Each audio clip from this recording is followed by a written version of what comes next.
Massive game in the Premier League coming up on Sunday. It's Liverpool against Manchester City. Both sides have turned their seasons around, it seems. Form is in their favour, particularly in the favour of Man City. So, Shaka, if City win this game, will they then run away with the title, in your opinion?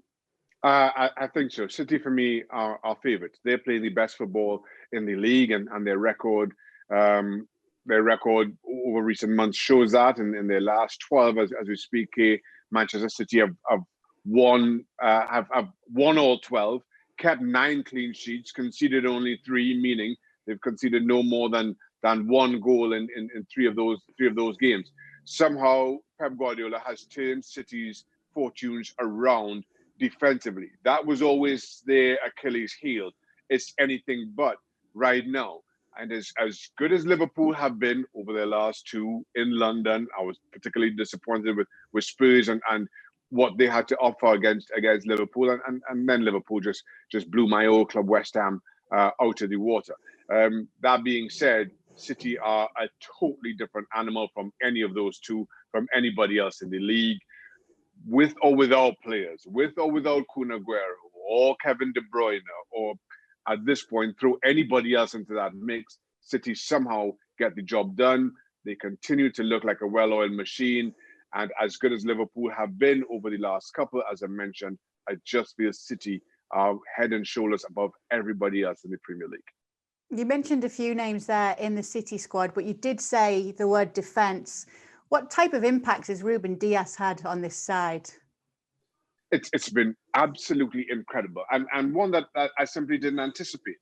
And I think it has a lot to do with how City have approached their own defensive duties. We've been used to City pressing high up the park and forcing opponents into mistakes. And if the opposition was able to pass out of that pressure, then City looked a little bit susceptible. Whereas I think City now can still press high up the park. They are willing to drop off and defend a little bit deeper, and they look a whole lot better as a result. Ruben Dias has come in and made the likes of Stones a whole lot better. And we thought we'd seen the best of him, or hadn't, as the case may be, in a City shirt, and wondered how his fortunes would turn around. Now all of a sudden, John Stones is looking like the defender we always thought he was, albeit quite a few seasons too late, but you take it for what it is. But again, when you're talking about defensive records and City and how they've coped, how they've transformed, how they continue to stifle and deny opponents, I didn't see this coming. Ruben Dias has been simply outstanding, as has so many else in the light blue of Manchester City. I just don't see how anybody stops them at this point. But we have seen in the past where Pep Guardiola, I know a few seasons ago when we saw the Fly on the Wall documentary, how he had that like fear almost, I'd say, of Liverpool, should I say. Do you think that there's any chance that Klopp could have his number again then, in some way? If he does, I think things are coming good for Liverpool right now, coming good at the attacking end of the park. For the first time in, I would say, a month, we've seen the likes of Mo Salah, Roberto Firmino in particular, add Sadio Mane into that mix, look like their old selves. First touches clean. You saw the finish of Salah against West Ham. That's the old Mo Salah. Inside the box, with no room to work, somehow producing magic. You saw Firmino in particular against Spurs when involved. Look back to his best in linking up play between the midfield and the attackers. And then for me, Sadio Mane continues to be one of Liverpool's most outstanding and consistent players. But you see that front three operating as they had done in becoming European champions and then league champions. The big challenge for Liverpool right now is defensively. And I know they brought in players in the transfer window in Ozan Kabak and Ben Davies. I think as good additions as they are, maybe a little too soon for them to have the kind of impact that Jurgen Klopp would hope or need for against Manchester City.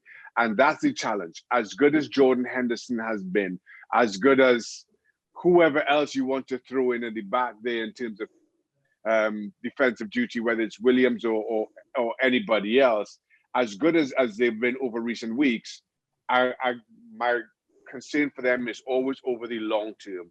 Those players playing out of position, they will make mistakes. They will be exposed. And I just feel of all teams, Manchester City are best suited to expose and punish any mistakes that may come their way. And so if they are best placed to win the title, let's say that that's the case, Man City, where do Liverpool finish? They finish in the top 4 for you, right? Yeah, I still think Liverpool finish in the top 4. That's without question for me. Right now, it's a question as to whether they finished second or third. I think Manchester United and Liverpool occupy those 2 positions. And with the uncertainty around both those clubs, I know Manchester United just beat Southampton 9, but kind of given what we saw from them in the 2 games leading up to that, just 1 point out of those 2, which I didn't expect. It's just opened the door, I think, for Liverpool to go on a little bit of run, put them under a little bit of pressure. We see that will take shape over coming weeks, especially as those January signings start to fit in and figure out their own positions within Liverpool's squad. But for me, City first, and I'm still a little bit undecided as to who finishes second, who finishes third between Manchester United and Liverpool. Well, it will be a big game and maybe play a huge part in the title race when Liverpool take on Man City this weekend. Thanks so much for watching ESPN on YouTube. And for more sports highlights and analysis, be sure to download the ESPN app. And for premium content and live streaming, subscribe to ESPN Plus.